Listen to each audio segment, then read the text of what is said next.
Ele não vai esperar a faixa de pedestre, olhar para os lados ou qualquer coisa. Então penso que é um fato natural, como cair uma árvore ou qualquer coisa assim.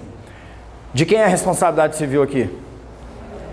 A gente vai ver se é do dono do cachorro, que soltou o cachorro na beira da pista, se era um buraco, ela é do Estado, que não conservou a via pública, e assim por diante. Mas não é, uma coisa eu posso falar, ela não é minha, essa responsabilidade, ok? Pego o mesmo exemplo, só que a diferença é que estava chovendo. Pergunto, tenho responsabilidade civil? Vocês se lembram qual a velocidade que eu estava?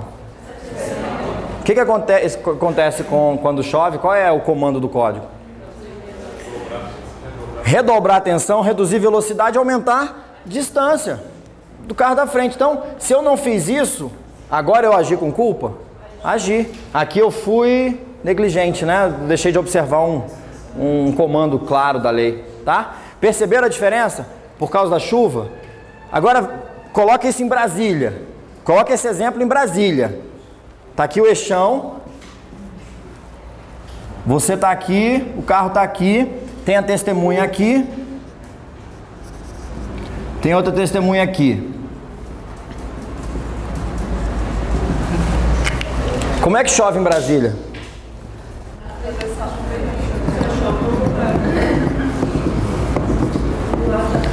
Já pensou a discussão? Quem vai ganhar esse processo? Quem conseguir provar que estava chovendo, não é? Ou que não estava chovendo. Uma testemunha vai lembrar que estava chovendo porque ela chegou em casa encharcada. Essa daqui está seca, ela vai dizer, não, eu estava sequinho, inclusive de lá eu fui para a aula. Então, repara que toda a discussão aqui, o testemunho, o depoimento das testemunhas vai girar em cima de um fato, que vai ser o fato mais relevante desse processo. Qual? O fato chuva. Aí a gente vai ter que pedir um boletim do... É o que? Tem um órgão, né? Enfim, aquele que quando teve o apagão, o governo disse que foi porque caíram os raios, ele soltou aquele relatório assim, que está aqui a rede elétrica e aqui o registro dos raios, né? E aí falou que a rede elétrica, o apagão foi em razão dos raios. Vocês não lembram disso? Não, tem nem um mês. Então pronto, já deu para perceber que depende do caso? Olha aqui, ação de divórcio. Vem a petição inicial, o advogado gosta de ler poesia e resolve ser mais romântico. Excelentíssimo senhor juiz, vara de família, papapá. Os dois, o autor, dia tal do tal, saindo do Uniceub, turno noturno, curso de direito, foi surpreendido pela chuva, buscando abrigo sob a copa de uma árvore, conheceu a ré. Daí combinaram de tomar um chopp no bar do Beto e não sei o que mais, e tiveram um filho. E papapá, importa a chuva? A mesma chuva que aqui é o fato. Numa ação de alimentos, numa ação de divórcio, não serve para nada. Então o exemplo é bem ridículo para toda vez que vocês forem peticionar, vocês pegarem e pensarem, vem cá, isso aqui é importante mesmo? Porque quanto maior for isso aqui, maior é a probabilidade do juiz ler menos. Então a gente tem que ser objetivo, a gente tem que colocar na petição o que realmente importa, tá? Cada vez mais. Tem até um exercíciozinho que é interessante, o advogado que eu aprendi quando eu estagiava, ele passava para mim de vez em quando. Faz, beleza, agora eu quero isso aqui com a metade das páginas. Só de exercício. Você, fez com 10, agora eu quero com 5. Não, mas vai se vira, quero com 5. Não era para juizar, era só um exercício, para que a gente conseguisse, para eu aprender a ser mais objetivo, tá? Bom, vou ter que sacrificar aqui, eu vou sacrificar isso aqui que não é tão importante, mas esse aqui eu guardo. Com isso, você aprende até a evitar, não sei se vocês já viram as petições, quando o pessoal cita jurisprudência, tá lá a jurisprudência, aí o acórdão tá todo em negrito e todo sublinhado. Para que o negrito e sublinhado então aqui? Uma palavra que você esquecer é essa que vai chamar a atenção. Você esquecer de sublinhar e negritar. Então a gente tem que... Pô, eu estou argumentando A, B e C. Eu monto aqui, ó, no meu negrito, ó, A, com esse pedacinho aqui que fez o B, com esse pedaço aqui fez o C. Quando o juiz lê aqui, ele vai ler isso aqui e é o que eu estou argumentando aqui. Aí ele vai ver que o caso é idêntico. E aí ele pode aceitar o precedente.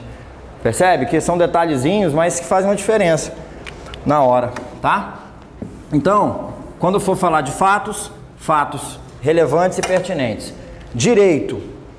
Eu preciso fazer essa divisão? Não preciso. Às vezes eu nem consigo. Quer ver uma situação? Mandado de segurança. Quando que é cabível o mandado de segurança? Não é quando você alega ameaça ou lesão a direito líquido e certo? O fato não já é a lesão a um direito? Quando você está narrando os fatos, você já está falando que você tem direito. Você demonstrar que violou o direito, você já está dizendo qual é o direito, você está dizendo que foi violado e já está dizendo por que ele foi violado. Então o direito já veio sustentado aqui. Então isso é só da praxe forense, tá? A gente costuma, mas às vezes você começa dos fatos, de repente você percebe que já está na hora do ante o exposto requer e já está formulando o pedido. Mas quando a gente tem a possibilidade de argumentar juridicamente, até porque o princípio é dai-me os fatos que eu te dou o direito, né? Você não precisa ficar dizendo para o juiz, na ação de reparação de danos, o Código Civil diz que todo aquele que causa dano é obrigado a reparar. E aí transcrever o artigo aqui. O juiz, para passar no concurso de juiz, tem que decorar o código, os códigos. Pelo menos isso eles sabem mesmo, códigos, comandos de códigos, é o básico. Porque é direito constitucional administrativo, civil, processo civil, penal, processo penal, tributário. Decora o CTN, as provas são em cima do código, tá?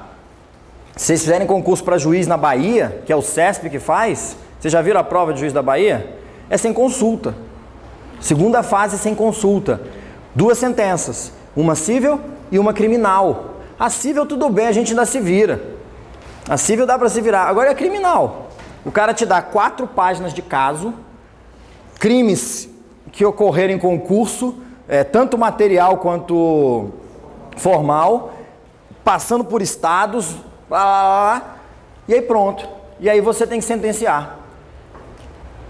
Vocês sabem que o juiz ele pode modificar a capitulação que o Ministério Público deu. Não sei se vocês já estudaram isso.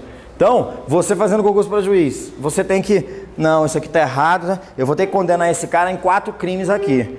Aí você tem que saber quais são os crimes de cabeça. Para fazer a dosimetria, você tem que saber o mínimo, o máximo, se tem causa especial de aumento de pena ou de diminuição. Já pensaram em fazer uma sentença assim? Em 4 horas? É praticamente impossível. Então... O código, quem quer ser juiz, sabe de cor. A gente não precisa ficar perdendo tempo, tomando espaço aqui com artigos mais complexos, em que você já teve discussões, né, nos tribunais. Quer citar? Cita aqui na nota de rodapé, porque não vai ocupar muito espaço, é só para o juiz, né, poder dar uma lida enquanto você está argumentando. Doutrina. É importante citar a doutrina aqui no direito? Você vai citar a doutrina para dizer que há dano moral quando...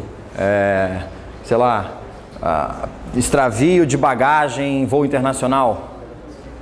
Você acha que precisa citar uma doutrina para um caso desse, que já não só é rotina, você já tem jurisprudência pacífica até no valor da indenização, né?